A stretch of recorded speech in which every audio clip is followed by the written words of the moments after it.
হরে কৃষ্ণা। তো সকাল সকাল একটা ভিডিও তোমাদের কাছে নিয়ে চলে আসলাম। তো মায়াপুরেই আজকেই আমার শেষ দিন বলতে পারো, কারণ আজকে আমি বিকালের ট্রেনে বাড়ি চলে যাচ্ছি। তো যেহেতু ছোট বাচ্চা আছে, যার জন্য ওর খাবারটা আমাকে তো ক্যারি করতেই হবে।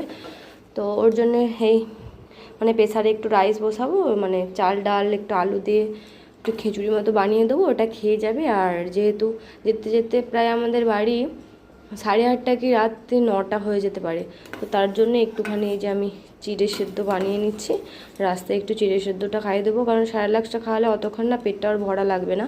কিন্তু চিড়েটা যেহেতু একটু ভাতের মতো, চিড়েটা খেলে একটু পেটটা বেশিক্ষণ ভারী রাখে বাচ্চাদের পেটটা, ওই জন্য আমি ট্রেনের মধ্যে আছি চিড়েটা খাবো বলে ঠিক করেছি। ওই জন্য এখন একটু চিড়েটা এই যে সেদ্ধ করে নিচ্ছি। আর এটাতে একটু জল গরম বসিয়েছি, একটু জল গরমটাও নিয়ে যাবো, যদিও আবার যদি দেরি হয়, কারণ ট্রেনের ব্যাপার লেট হতেই পারে, তখন একটু স্যারেলাক্সও খাওয়াতে পারবো। এই হচ্ছে ব্যাপার।